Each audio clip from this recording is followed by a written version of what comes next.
সমস্ত ক্ষতিগ্রস্ত পীড়িত জনগণ, দোকানদার, ব্যবসায়ী, মুখ্যমন্ত্রী সবার মুখ্যমন্ত্রী হতে পারেননি। মুখ্যমন্ত্রীকে তো বলেছিল বাংলার মেয়ে। কেন মুখ্যমন্ত্রীকে কালকে 1000 পুলিশ নিয়েছে দড়ি বেড়া ঘিরে বক্তব্য রাখতে হয়েছে আর আপনাদের ধমকাতে হয়েছে? কেন ধমকাবেন? মুখ্যমন্ত্রী তো সবার, লিডার অফ অপোজিশনকে তো বেড়া দিতে হয়নি। এখানে হিন্দু আছে, মুসলমানও আছে, বিজেপিও আছে, সিপিএমও আছে, টিএমসিও আছে। আমাকে তো কেউ বলেনি যে আপনি রাজনীতি করতে এসছেন। আমাদের মুখ্যমন্ত্রীর উপরে মানুষের আস্থা উঠে গেছে, কারণ তিনি সকলের মুখ্যমন্ত্রী হতে পারেননি। তিনি ববি হাকিম, কালিম গ্রুপ, রিলায়েন্স, সুজিত বসুর মুখ্যমন্ত্রী।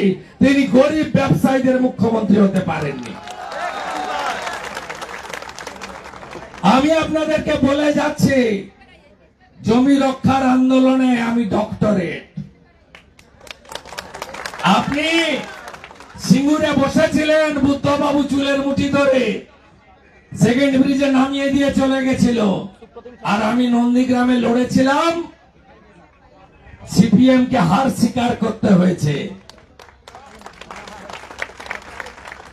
আর মমতা ব্যানার্জি, আপনি আমাকে হারাতে গেছিলেন, আমি আপনাকে হারিয়ে ভবানীপুরে পাঠিয়ে দিয়েছি। আপনারা অবস্থান চালাবেন। আমি সরকারের কাছে 1 নম্বর দাবি করব, আগুন নেভাতে পারেননি, এখন পুলিশ আর দমকলকে বলছেন ঘরগুলো ভেঙে দাও। ভাঙতে দেবেন? হ্যাঁ কি না? দেবেন না তো? লড়াই হবে।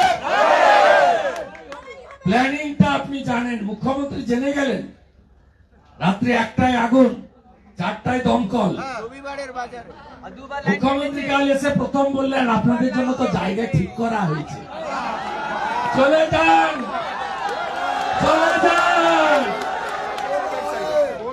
আরে গোটা এলাকা বেচে দিয়েছেন, আলিপুর সেন্ট্রাল জেল বেচে দিয়েছে, চিড়িয়াখানা বেচে দিয়েছে, বাকি আছে আপনাদের এই এলাকা। অলরেডি মাল নেওয়া হয়ে গেছে। টিএমসি মানে এখন তৃণমূল কংগ্রেস নয়, মা মাটি মানুষ নয়, টাকা মারা কোম্পানি। তাই মুখ্যমন্ত্রী জেনে গেছেন জায়গা ঠিক হয়ে গেছে, চলে যাও। 1 লাখ দিলাম, আরে তোমাকে 1 লাখ দিচ্ছি, তুমি বাংলা ছেড়ে চলে যাও। 26,000 চাকরি গেছে, ডাক্তার বোন মারা গেছে, 32,000 চাকরি প্রাইমারি যাওয়ার পথে। এর র্যাকেট চলছে গোটা বাংলায়। কলকাতাতে ভালো ভালো জায়গায় আগুন লাগিয়ে দাও, তারপরে বেচে দাও প্রাইভেটাইজেশন। ডক্টর বিধান রায় জমিগুলোতে সিএসটিসি, যেটা এখন ডব্লিউবিটিসি, ক্যালকাটা স্টেট ট্রান্সপোর্ট কর্পোরেশন নাম ছিল, এখন নাম হয়েছে ওয়েস্ট বেঙ্গল ট্রান্সপোর্ট কর্পোরেশন। চলে যান। টালিগঞ্জ, ঢাকুরিয়া, সব জায়গায় ভালো ভালো বস জমিগুলো বেচে দিয়েছে। কি হবে? শপিং মল হবে, বিউটি পার্লার হবে, আর গরিবদেরকে তোলা হবে। আপনাদের মাথার উপরে বড় লোকরা থাকবে আর তারা গঙ্গা দর্শন করবে। রাজি আছেন লড়াই করতে? আমি বিধানসভায় আপনাদের জন্য তুলব। মনসুন সেশন চলছে, ঠান্ডা রাখার দরকার নেই। কাউকে ভোট দিন, ভেঙে দিন, ঘুরিয়ে দিন বলার দরকার নেই। মানুষের লড়াই। এই 1300 লোকের জন্য লিডার অব অপোজিশন আমরা প্রত্যেকে আপনাদের পাশে থাকব। লিগ্যাল টিম দিচ্ছি আপনাদের সাথে, ফুল লিগ্যাল টিম।